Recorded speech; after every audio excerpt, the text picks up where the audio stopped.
नमस्कार साथियों, गौरव ज्ञान धारा में आपका स्वागत है। आज अपन पढ़ने जा रहे हैं जालोर और दिल्ली सल्तनत। इससे पहले अपन ने रणथंभौर पढ़ लिया, मेवाड़ पढ़ लिया। अब जो है अपना दिल्ली सल्तनत के साथ में ये अंतिम टॉपिक बाकी है जो है जालोर वाला। आज के इस टॉपिक में आपको फिरोजा की प्रेम कथा भी सुनाएंगे, फिरोजा और बेगम देव की समझाएंगे क्या क्या पढ़ना है आपको इसके अंदर, और वही अपना नोट्स मेकिंग पैटर्न।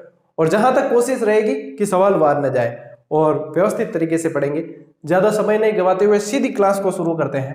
देखो साथियों, सबसे पहले आपको यहाँ पे ये समझना होगा कि जालोर जो है उसको जालोर क्यों कहते थे, कि जाल नाम का एक वृक्ष आता है, ठीक है, झाड़ी आती है, और वो झाड़ी यहाँ पे इस क्षेत्र में ज्यादा थी।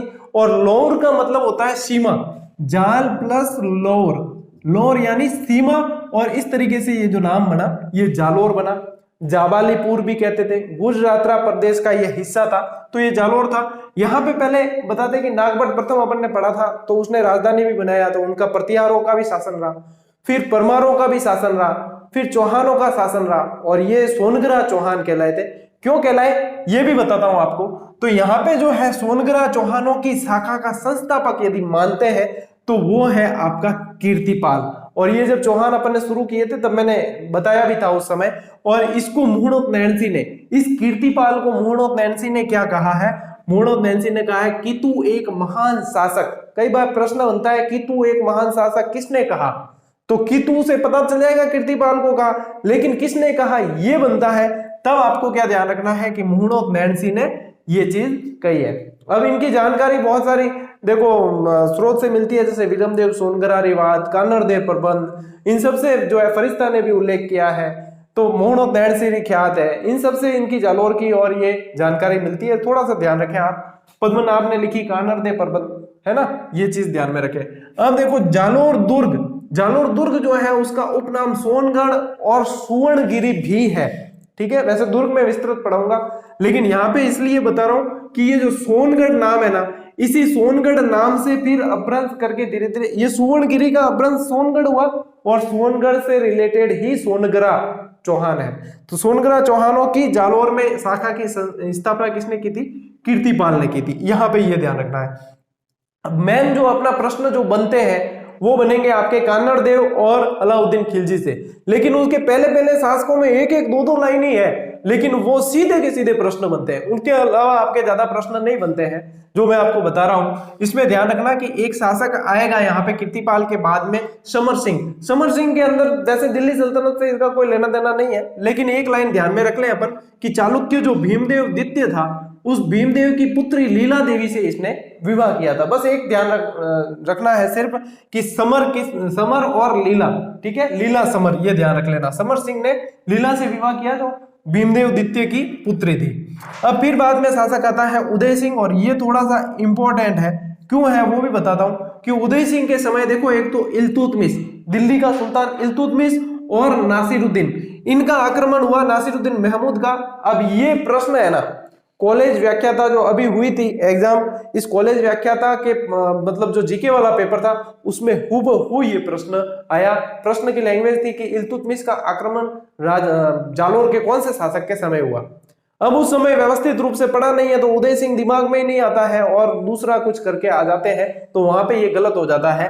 तो इस बात का विशेष ध्यान रखें, उदय सिंह के समय इल्तुतमिश का आक्रमण हुआ और नासिरुद्दीन महमूद का भी आक्रमण हुआ। तो ये इस तरीके से मोस्ट इंपोर्टेंट सवाल आपके बनता है, ठीक है। फिर इसके बाद में चचिक देव नाम का एक शासक हुआ, और चचिक देव के समय दिल्ली में जो है नासिरुद्दीन महमूद और बलबन का शासन था। बताते हैं कि इनके बीच में कोई ऐसा ज्यादा संघर्ष नहीं था, लेकिन फिर भी इन्होंने जो प्रयास किए थे उनको असफल कर दिया था, किसने, चचिक देव ने।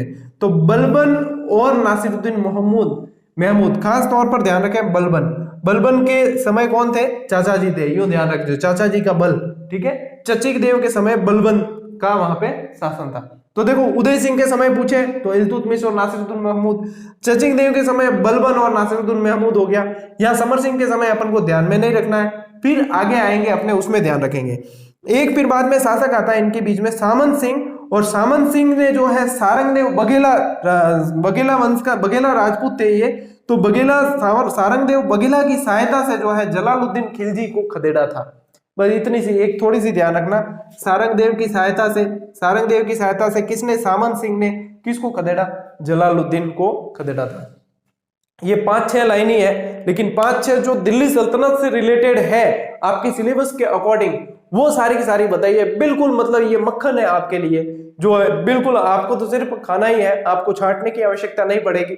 सीधे सीधे ये चीजें याद रख लोगे ना तो आपके लेवल के जो प्रश्न है वो यही है। और इससे ज्यादा इतिहास ज्यादा कुछ है भी नहीं, जो इर्द गिर्द दूसरी बातें जो है लपेटी हुई होगी। बाकी जो मेन जो चीज है जो एग्जाम की दृष्टि से देखा जाता है तो वो प्रारंभिक शासकों में आपके ये है। और अब अपन शुरू करेंगे क्या, अलाउद्दीन खिलजी और कान्नारदेव। ठीक है, इसके बाद में अपने शासक बनता है 1305 के अंदर। कब बना, 1305 में, 1305 से 1311 तक रहेगा।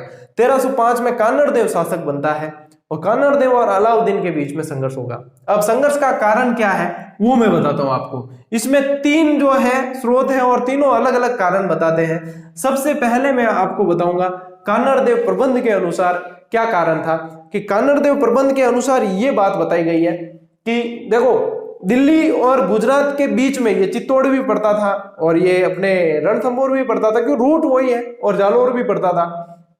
तो अलाउद्दीन खिलजी की जो शाही सेना थी वो गुजरात पर आक्रमण के लिए जा रही थी। लगभग ये जो है वहां गुजरात के सोमनाथ मंदिर को भी लूटा था इन्होंने उस समय। तो ये जो है इनके यहाँ से निकल रही थी और 1298 के समथिंग की बात है ये। तो ये जब शाही सेना यहाँ से गुजर रही थी तो कान्नारदेव जो था उसने इनको यहाँ से गुजरने की परमिशन नहीं दी थी, मना कर दिया था और स्पष्ट कह दिया था कि जो ब्राह्मणों की हत्या करता है, जो स्त्रियों का सम्मान नहीं करता है, जो मांस मदिरा का सेवन करता है, मूर्तियों को तोड़ता है, उनकी सेना को मैं यहाँ से बूथ चिकन और मूर्ति भंजक और ऐसे कहकर, और उसने मना कर दिया कि उसकी सेना को मैं यहाँ से निकलने नहीं दे सकता। तो सीधे तौर पर यह मतलब एक तरह से युद्ध को निमंत्रण ही था कि अब तो युद्ध होना जो है होना ही है। लेकिन हुआ क्या कि ये समाचार अलाउद्दीन तक भी पहुंचे, लेकिन उन्होंने इस समय कोई भी प्रतिक्रिया कान्नारदेव के विरुद्ध नहीं दी और उन्होंने दूसरा रूट अपना लिया कि अपन चित्तौड़ होकर चले जाते हैं। तो वो जो है चित्तौड़ होकर चले गए, वहां पे लूटपाट की और वहां से जो है लूट का धन लेकर फिर वापस आ रहे थे। तो फिर जो है जालौर की सीमा से गुजरने लगे। तो कान्नारदेव भाई साहब जो है और थोड़ा तेज में आ गया। कान्नारदेव के एक बार ना दे दियो कि नहीं गुजरने दूं तो दूसरी बार पाछो आवे। तो कान्नारदेव ने सोचा कि इनको जो है मजा चखाया जाए। तो सेना की स्थिति का पता लगाने के लिए जैता देवड़ा को भेजा। किसको भेजा, जैता देवड़ा को। जैता देवड़ा, देखो स्टोरी पूरी बता रहा हूं मैं, इसमें से आप सुन के आपके हिसाब से लिख देना, ठीक है।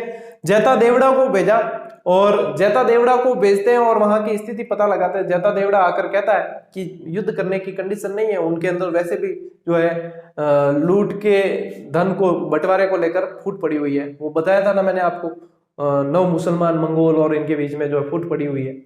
तो ये बताते हैं कि अभी कंडीशन नहीं है। फिर भी जो है कान्नारदेव बताते हैं कि सेना पर हमला करता है और बुरी तरीके से उनको जो है हमला करके और बुरी तरीके से क्षतिग्रस्त करता है। तो उलुग खान और जो नुसरत खान और वो थे वो वहां से भाग जाते हैं और जो लूट का माल होता है वो वहीं छोड़ देते हैं। तो उसमें बताते हैं कि सोमनाथ मंदिर को तोड़कर लुटे हुए 5 टुकड़े भी मिले जो भी इन्होंने रख लिए थे और ऐसी चीज बताते हैं। तो इस वजह से जो है इनका आक्रमण होना स्वाभाविक हो गया था। तो कान्नारदेव के अंदर आप क्या लाइन लिखोगे, आप लिखोगे कि शाही सेना के गुजरात से लौटते समय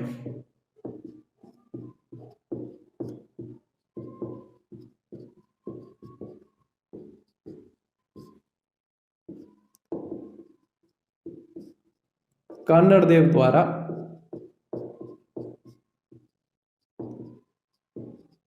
आक्रमण, ठीक है। इससे आप समझ जाओगे कि ये चीज इसने बताई है। अब बात करते हैं फरिश्ता क्या कहता है। फरिश्ता कहता है कि अलाउद्दीन खिलजी का एक सेनापति था जिसका नाम था एन उल मुल्क मुल्तानी। नाम क्या था, एन उल मुल्क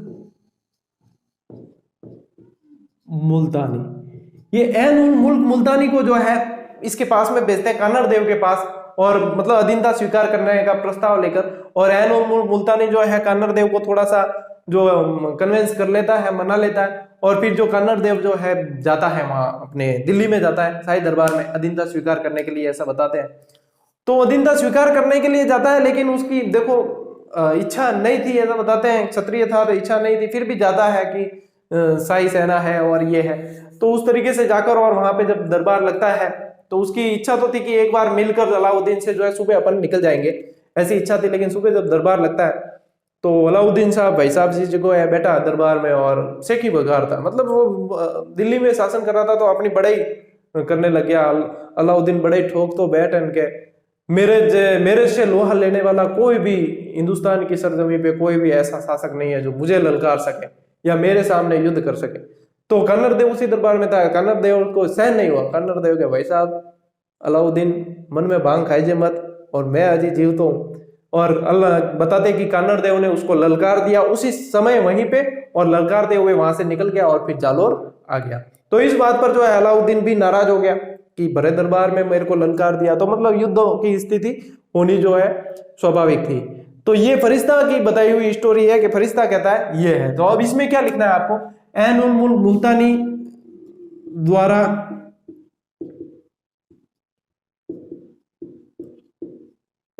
कन्नड़ देव को दिल्ली ले जाना,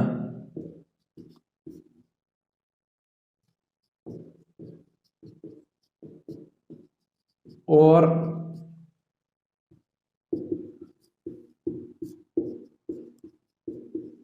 कन्नड़ देव द्वारा अलाउद्दीन को ललकारना। देखो बोला भी है और लिखा भी है, व्यवस्थित रूप से लिख लेना, इसको पूरी स्टोरी आपको समझाई है इस तरीके से लिख लेना। अब भाई साहब बात आती है मोहन और नैणसी की। मोहन और नैणसी जो है ये अलग ही स्टोरी बताते हैं, और इनकी जो स्टोरी है ना वो है आपकी वीरमदेव और वर्सेस लगाऊं वैट्स लगाऊं, कोई लगाना ही कौन नित बस को वर्सेस लगा दियो युद्ध हो जाए, वैट्स लगा दियो हो गई।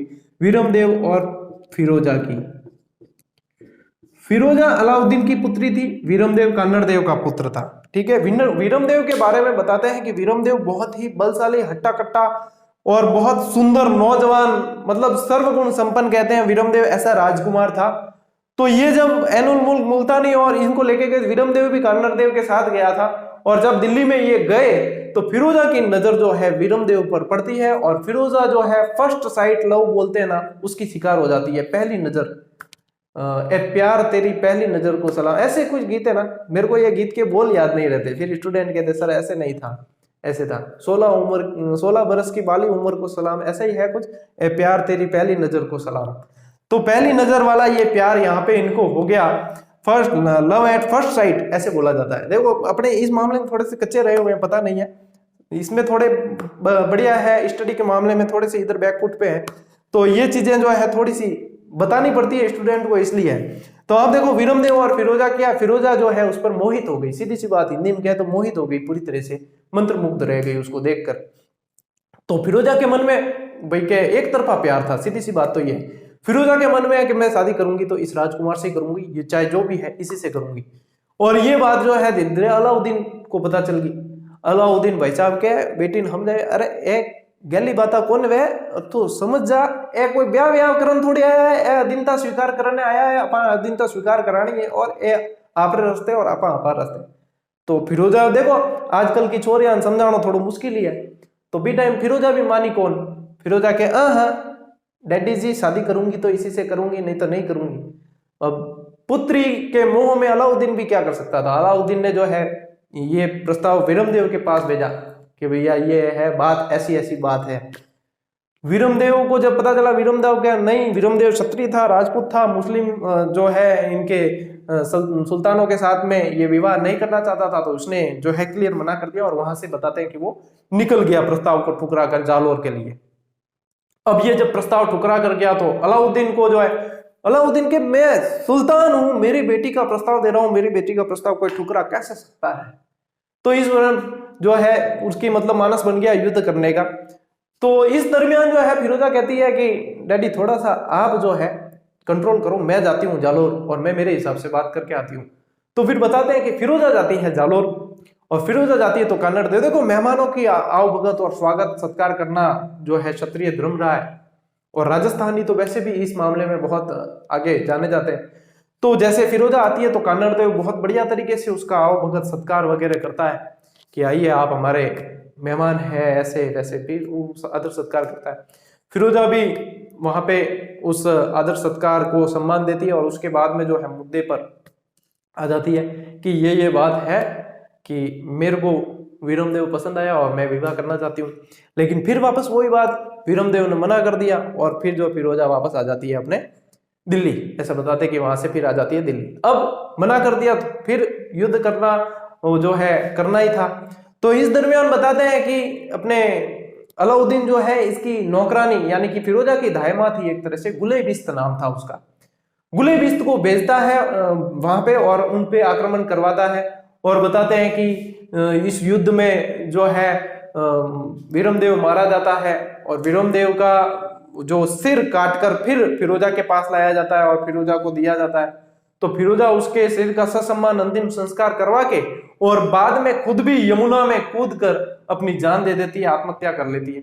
ये चीज है। देखो इतिहासकारों में मतभेद है, ये बताई है जो पूरी स्टोरी मूणोत नैणसी के अनुसार है, ये वीरमदेव और फिरोजा की स्टोरी। और बताते हैं कि इसके युद्ध का कारण ये फिरोजा और वीरमदेव थे। कौन बताता है? मूणोत नैणसी बताता है। पूरी स्टोरी आपको बता दी।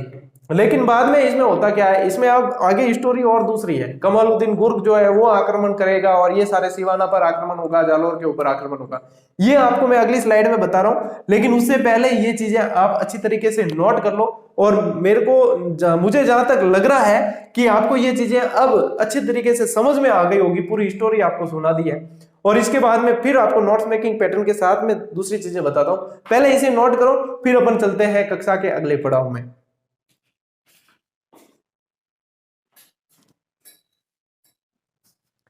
साथियों अब आगे बढ़ते हैं अपन, और ये स्लाइड आपके लिए बहुत इंपॉर्टेंट है, यहां से प्रश्न बनने की संभावना भी खूब रहती है। समझना इस चीज को थोड़ा सा।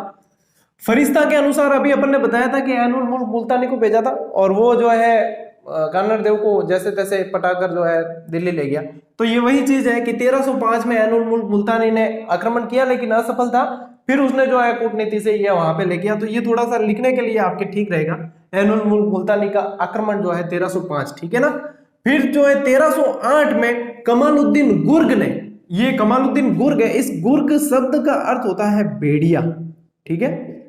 गुर्ग शब्द का अर्थ क्या होता है? शाब्दिक अर्थ भेड़िया होता है। कमालुद्दीन गुर्ग ने इसके नेतृत्व में सिवाना पर आक्रमण किया, क्योंकि सिवाना जो है मारवाड़ के शासकों की शरण स्थली कही जाती है, और जालोर के दुर्ग की कुंजी कही जाती है सिवाना दुर्ग। तो सिवाना दुर्ग पर आक्रमण किया। यहाँ सिवाना दुर्ग में जो है दुर्ग रक्षक थे वो सातल देव और सोम थे। सातल और सोम भी कहते हैं, कई जगह इसका नाम शीतल देव भी मिलता है, तो कंफ्यूज मत होना, एक ही बात है। सातल और सोम यहाँ पे रक्षक कर रहे थे। तो यहाँ पे जो है आक्रमण किया, और बताया जाता है कि इस दुर्ग को नहीं जीत नहीं पा रहे थे। तो इसके बाद में इसको जीतने के लिए मिट्टी के पाशविक का भी उपयोग किया गया, यानी कि दुर्ग के समान जो है मिट्टी का ढेर बनाकर और फिर जीतने का भी प्रयास किया गया। ये सब बताते हैं, लेकिन सारे प्रयास जो है शाही सेना के सफल नहीं हो पा रहे थे, जीत नहीं पा रहे थे। तो इन्होंने क्या किया? देखो जहां जहां राजस्थान के शासक आ रहे हैं वो गद्दारों के कारण आ रहे हैं। यदि गद्दार नहीं होते तो आज इतिहास अलग ही होता। तो यहाँ पे भी गद्दार था। यहाँ पे भावले पंवार नाम से, यहाँ पे कई जगह भाईला पंवार भी मिलता है। तो भावले पंवार नाम का एक गद्दार था, उसने क्या किया? दुर्ग के अंदर एक मामदेव कुंड है जहां से सभी लोग पानी पीते थे, और मतलब पीने का पानी जलापूर्ति वहीं से होती थी। उसने वहां क्या किया? गो रक्त मिला दिया उस कुंड में। और जब ऐसी चीज होती है तो फिर क्षत्रिय जो है ऐसे हड्डियों का चूरा मिलाने पर और ये मिलाने पर फिर वो दूषित मानते हैं। इसके लिए इसके बावजूद इसको पीने के बनिस्पत तो वे मरना ज्यादा पसंद करते हैं, वीर गति को प्राप्त होना पसंद करते हैं। तो फिर दुर्ग के दरवाजे जो है खोलने पड़ते हैं। और ये गद्दार का नाम यहाँ पे ध्यान रखें, भावले पंवार था सिवाना का, ठीक है।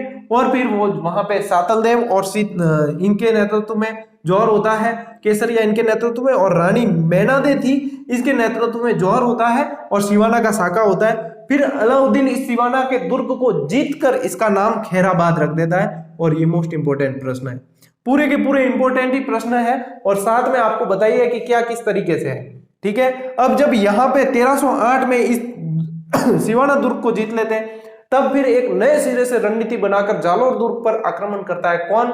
वही कमालुद्दीन गुर्ग।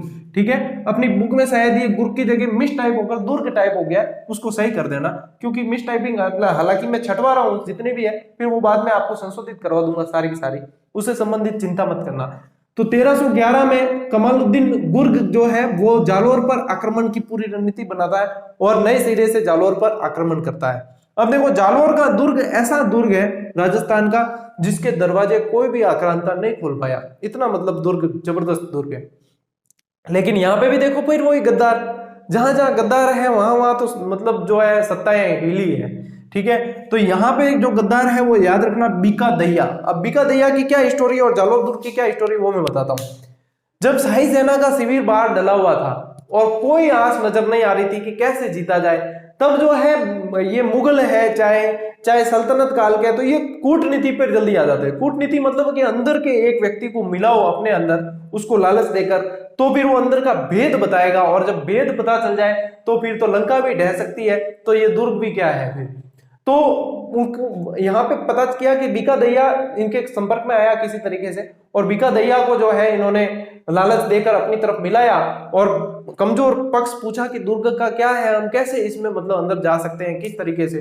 तो बीका दहिया एक चीज बताता है कि इस दुर्ग में वैसे कहीं कोई आप ये मतलब अभेद्य दुर्ग है, इसको भेद नहीं सकते, लेकिन एक दुर्ग की एक दीवार का मतलब एक पार्ट ऐसा है जो कमजोर है, जहां मिट्टी ज्यादा है, तो उसको तोड़ के आप अंदर आ सकते हो, लेकिन वो पता नहीं चलता है। तो इन्होंने कहा कि भैया पता कैसे चलेगा, मैं तो तने मतलब तन हमारी टीम में मिला मतलब कहीं है कि तू हमको बताएगा कि क्या है, कैसे हम अंदर घुसेंगे। तो उसने कहा कि देखो सीधो एक तरीको बताऊं, वो मान लो तो थान पतो चल जाए कहीं है कि राई जो होती है, राई का क्या ऐसा पौधा होता है जो रातों रात मतलब उग जाता है। तो ऐसा करो, आप पूरे दुर्ग की मतलब दीवार के आसपास जहां भी है चारों तरफ राई बिखेर दो, सुबह तक जहां से राई का पौधा उग जाएगा, यानी उसको बढ़िया मिट्टी मिलेगी, वहां से उग जाएगा, जहां से उगेगा वहां से अंदर हमला कर देना। तो इन्होंने क्या किया, शाही सेना ने उस समय गांव आसपास गांव में मतलब सोने की मुद्राएं दे देकर और राई खरीदी थी रातों रात। तो रातों रात राई खरीद के फिर वो पता लगाकर, और वो उनको पता चल गया कमजोर कहाँ है, और उसको तोड़ के अंदर घुसते हैं। अब पीछे होता क्या है कि जब पता चलता है गांव वालों को, कई जने गहरी नींद में सो रहे होते हैं, बाद में पता चलता है कि अरे यार राई मतलब सोने, सिर्फ थोड़ी सी राई देनी और सोने की मोहरें मिल रही है। तो सुबह पता चलता है कि शाही सेना के सामने मतलब राई के ढेर लग जाते हैं, इतने लोग राई लेकर आ जाते हैं, बोरिया भरे ले राई का, तो इतना मतलब ढेर लग जाता है राई का। फिर उसके बारे में ये कहावत चलती है कि राई रा भाव राते बीता, यानी रात को बिक गए राई के भाव। मारवाड़ी में कहावत है, सभी जानते होंगे ये लगभग, क्या राई और भाव राते बीता। तो ये रात को मतलब उसी समय उसकी वैल्यू थी, वो अब हो गया है। तो ये चीज वहां पे हो गई। अब वहां पे क्या हुआ, वो कमजोर चीज पता चल गई और उन्होंने, शाही सेना ने कर दिया अंदर आक्रमण। और फिर अंदर घुसने के बाद देखो, शाही सेना मतलब कि दिल्ली की सेना थी, बहुत ज्यादा संख्या में होती है, तो वहां पे अब उनके पास में कोई चीज बची नहीं ऑप्शन, तो वही साका और जौहर करना ही था, वीरगति को प्राप्त होना था। लेकिन इस दरमियान जो है ये चीज जो पता चल जाती है बीका दहिया की पत्नी को कि इसने गद्दारी की है, और मतलब अपने कुल के साथ में गद्दारी करता है, अपने राजा के साथ में गद्दारी करता है, ऐसा व्यक्ति जीने का अधिकारी नहीं है, इसने लालच के लिए गद्दारी की है। और ये बीका दहिया की जो पत्नी थी वो इसकी हत्या कर देती है, बीका दहिया की। और फिर कन्नड़ देव को जाके बताती है कि एड़ी एड़ी बात होगी है, और सुबह तक तो शाही सेना अंदर घुस ही जाएगी, तो अब जो भी करना है, ये रात बची है। तो फिर बाद में फिर वही है, बस तैयारी कर ली थी कि अब तो युद्ध होगा, आमने सामने की बात होगी बस। और उसके बाद में कन्नड़ देव और वीरम देव के नेतृत्व में युद्ध होता है और ये वीरगति को प्राप्त होते हैं। कई इतिहासकार ये भी बताते हैं कि इसमें वीरम देव जो है अपने आप को कटार घोंपकर आत्महत्या कर लेता है। देखो अलग अलग है, कई इतिहासकार, अभी मैंने बताया ना, बताते गुलेबिस्त गई थी और युद्ध में वीरमदेव मारा गया था और सिर काट के लाए थे। कई जने बताते हैं वीरमदेव आत्महत्या करता है, कई जने बताते हैं युद्ध में आमने सामने की लड़ाई में मरता है। तो इतिहासकारों में मतभेद है, और उसी तरीके से जैसा अपन को मिला है वैसा ही अपन को पढ़ना है। तो ये चीज बता दी, कुल मिलाकर अपना इसमें से जो मूल बात निकलती है वो ये है कि कन्नड़ देव और वीरम देव के नेतृत्व में युद्ध हुआ और ये वीरगति को प्राप्त हुए। फिर जालोर दुर्ग को जीतकर इसका नाम जलालाबाद रखा गया। ये जितने भी नाम बदलते हैं ना, ये आपके लिए इंपॉर्टेंट है, इनको ध्यान रखना। जालोर दुर्ग का नाम जो है जलालाबाद रख दिया अलाउद्दीन खिलजी ने, और यहाँ पे फिरोजा का मकबरा बनवाया और तोपखाना मस्जिद बनवाई। अब तोप खाना मस्जिद इसलिए कहते थे कि इसके ऊपर छोटी सी तोप रखी हुई थी, तो इसलिए तोप खाना मस्जिद कहते थे। ऐसा बताया जाता है कि ये राजस्थान की दूसरी मस्जिद थी। अब ये फिरोजा का मकबरा, ये यहाँ पे याद के लिए फिरोजा का मकबरा भी बनवाया। एक यहाँ पे सिणगारी चौकी भी है, जो सिणगारी नामक जो नटनी थी, देखो गलकी तो थी पिछोला में और यहाँ थी सिणगारी। वही बात थी, राजा शर्त लगा देते हैं कि रस्सी पर चल के जाएगी तो आधा राज तेरे को दे दूंगा, वो फिर सामंत रस्सी काट देते हैं, उसकी गिरकर मृत्यु हो जाती है उसका चबूतरा। तो दो नटनी के चबूतरे, एक जालोर में है और एक पिछोला झील के किनारे है। पिछोला वाली गलकी है और यहाँ वाली सिणगारी है, ठीक है। तो सिणगारी का चबूतरा जो है वो यहाँ है, नटनी का चबूतरा। मेरे ख्याल से पूरी की पूरी आपको स्टोरी समझ में आ गई होगी। और ये इतिहास पढ़ने का एक तरीका होता है, जब हमें स्टोरी पता होती है अंदर से कि किस तरीके से क्या हुआ था, तो फिर ये तथ्य जो है याद करना बढ़िया आसानी हो जाती है इसमें। और ये सारी जो स्टोरी है साथियों, काफी सारे सोर्सेस पढ़ने के बाद में आपको पढ़ाना पड़ता है। और ये सारे मतलब आपका जो सिलेबस है वो सिलेक्टिव है बिल्कुल। तो आपको मतलब दिल्ली सल्तनत के साथ संबंध वाली चीजें पढ़ानी है। अगर अनावश्यक पूरी हिस्ट्री पढ़ाने जाऊंगा तो आप समझ नहीं पाओगे कि हमको एग्जाम की दृष्टि से क्या पढ़ना है। तो इसलिए ये चीजें जो है वो इसी तरीके से पढ़ानी होती है। मेरी तरफ से मैं पूरा प्रयास कर रहा हूं, क्योंकि कई किताबें आप देखोगे तो उसमें कईयों में तो मतलब ग्रंथ बना रखे हैं तो बहुत ज्यादा सामग्री होती है, कईयों में बहुत कम होती है, और जो है अपन को एवरेज लेकर चलना होता है। मैं मेरी तरफ से हर संभव प्रयास कर रहा हूं, चाहे बुक के माध्यम से हो, चाहे क्लासेस के माध्यम से हो, चाहे आने वाली टेस्ट सीरीज के माध्यम से हो, या और भी जो भी माध्यम है उनके माध्यम से हो। और मेरी तरफ से मैं पूरा प्रयास कर रहा हूं कि मुझसे जो विद्यार्थी विश्वास के साथ में जुड़ा है और वो चाहता है वो ये देखे व्यक्ति कि बिना पैसे दिए भी कोचिंग की जा सकती है और परिणाम दिए जा सकते हैं। और ये बात तो वैसी साबित हो गई जब रीट की बहुत कम क्लासेस दी थी और बहुत बढ़िया प्रदर्शन किया है विद्यार्थियों ने, और 500, 700, 1000 के समथिंग सिलेक्शन होंगे। और विद्यार्थियों की मार्कशीटें अभी भी मेरे पास पड़ी है, मैसेज आए हुए हैं, कमेंट आए हुए हैं। बहुत अच्छा लगता है जब अपना ये किया हुआ प्रयास अपने परिणाम देता है। और ऐसे ही साथियों आपको प्रयास करना है, जितनी मैं मेहनत कर रहा हूं उससे 2%, 5% आप थोड़ी सी ज्यादा कर लेना, आपके लिए ही अच्छा है। मुझे इससे कुछ भी ऐसा डायरेक्ट फायदा होने वाला नहीं है कि आपका सिलेक्शन होने से मेरे को सीधा फायदा होगा। आपका सिलेक्शन होने से आपकी जिंदगी संवर जाएगी, आपके माँ बाप के सपने पूरे हो जाएंगे, आपके बच्चों का भविष्य संवर जाएगा। तो मेहनत अपने आप के लिए करनी है, सर के लिए नहीं करनी है। सर के लिए करो तो भले आज ही छोड़ दो, लेकिन अपने आप के लिए करनी है तो कभी आस नहीं छोड़नी है, ठीक है ना। उम्मीद पर टिके रहो और करो दम लगा के मेहनत। मैं आपके हर पल पे साथ खड़ा हूं, हर चीज में जहां मार्गदर्शन की जरूरत होती है वो बता रहा हूं, जहां आपको जैसी चीज चाहिए, सामग्री चाहिए वो बता रहा हूं। जिस तरीके से आप मतलब खड़े हो सकते हो, अपने आप को बिल्डअप कर सकते हो, वे सारी चीजें मैं कर रहा हूं और भी आगे आपके लिए प्रयास ऐसे करता रहूंगा। आप लोग भी सहयोग बना के रखें और अपने जो भी साथी सहयोगी जितने भी तैयारी कर रहे हैं उन तक जो है क्लासेस भी शेयर करें, चैनल भी शेयर करें, बताएं उनको एफर्ट्स के बारे में। और जितना अपना परिवार समृद्ध बनता है उतनी ही मेहनत करने में मजा आता है। आप देख रहे हो दिन ब दिन हम जो है गुणवत्ता में सुधार ला रहे हैं, कोशिश कर रहे हैं। और महीने भर में आपके लिए डिजिटल बोर्ड भी ले आएंगे, थोड़ा सा सेटअप का काम चल रहा है, फिर डिजिटल बोर्ड भी आ जाएगा। फिर तो भाई आप धुआंधार बैटिंग के लिए तैयार रहना, मैं तैयारी कर रहा हूं और आप भी तैयार रहना। साथियों हो सकता है ज्यादा बोल दिया हो, तो देखो जो भी है आप मेरा परिवार हो और मैं भी आपके परिवार का सदस्य हूं, ऐसे समझ लेना।